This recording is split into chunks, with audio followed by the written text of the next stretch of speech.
A'udzubillahi minasyaitonirrajim. Bismillahirrahmanirrahim. Assalamualaikum warahmatullahi wabarakatuh. Nama saya Muhammad Anas Hanafi bin Syahnun, nombor matrik I191036672.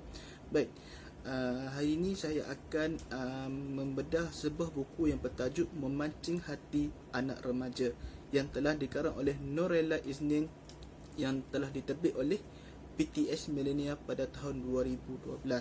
Buku ini mengandungi 119 muka surat. Baik. Pada umumnya, remaja pada umumnya merujuk kepada golongan manusia yang berumur 12 hingga 21 tahun.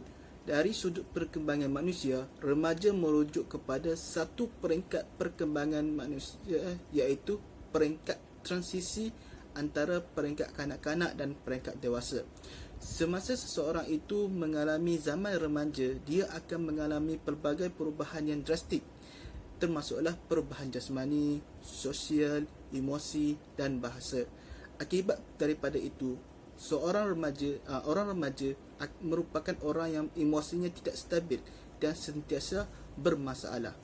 Dengan perkembangan arus teknologi yang meliputi media massa dan internet, remaja sekarang kerap terdedah kepada pelbagai anasa dan pengaruh.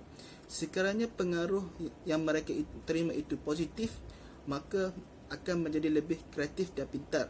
Tetapi jika mereka terpengaruh dengan anasa negatif, ini akan menjerumuskan mereka ke dalam aktiviti yang kurang sihat. Oleh kerana nilai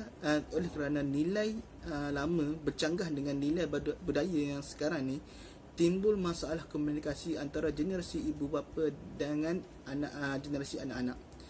Komunikasi berkesan perlu dipelajari bagi mengatasi masalah ini. Baik, komunikasi ialah seni menyalurkan maklumat, idea dan sikap daripada seseorang kepada pendengar yang lain. Komunikasi ini juga dikaitkan dengan proses pemindahan maklumat, perasaan, idea dan fikiran seseorang individu kepada individu ataupun kepada kumpulan yang individu lain. Komunikasi berkesan adalah penting bagi mengeratkan hubungan silaturahim sesama ahli keluarga. Ia merupakan meningkatkan kualiti hidup yang seimbang dalam diri setiap ahli keluarga dan seterusnya ke dalam kelompok masyarakat sekeliling. Komunikasi berkesan adalah apabila mesej yang disampaikan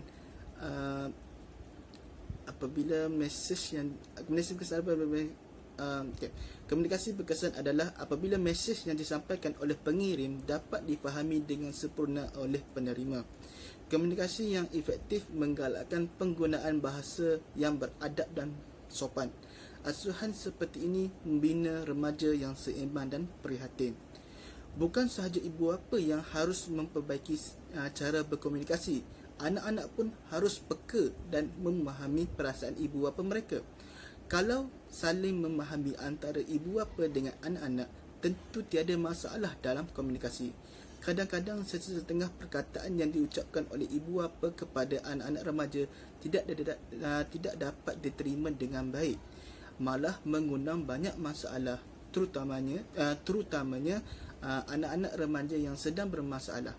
Kebanyakan ibu bapa tidak tahu apa yang harus dilakukan apabila anak-anak remaja mereka datang dengan masalah atau perasaan.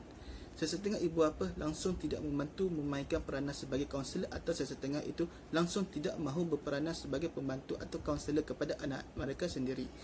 Apabila anak remaja mendapati ibu bapa mereka tidak peka dengan masalah mereka, maka mereka akan mencari alternatif, sama ada merujuk kepada guru atau kaunselor di sekolah. Ada juga akan mencari rakan-rakan baik atau memasuki mana-mana laman sosial dengan harapan dan ada insan yang prihatin akan membantu melegakan tekanan yang dihadapi.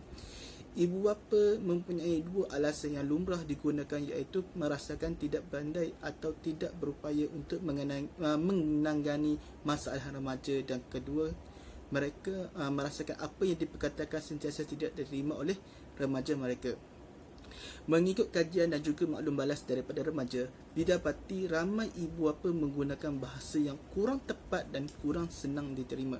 Apabila anak remaja sedang mengalami masalah, sama ada peribadi atau di sekolah, maka segala yang dituturkan dan dicakapkan oleh ibu bapa akan diandaikan oleh anak sebagai kurang selesa. Sama juga dengan mesej pujian akan menjadi kurang kena jadinya. Kita diberikan 2 telinga dan 1 mulut, jadi adalah lebih berkesan dengan memberikan lebih tumpuan kepada kemahiran mendengar dan lebih berhati-hati apabila bercakap, kerana lontaran perkataan itu boleh menyinggung perasaan si pendengar, seperti pepatah Melayu pernah berkata, telajak perahu boleh ditarik, telajak kata akan binasa.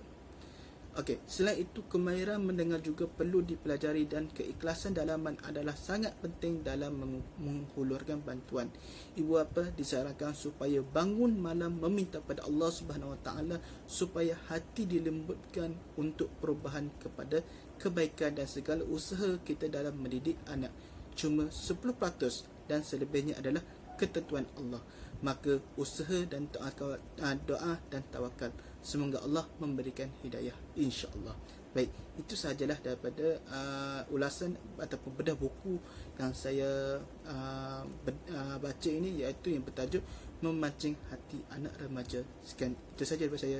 Terima kasih.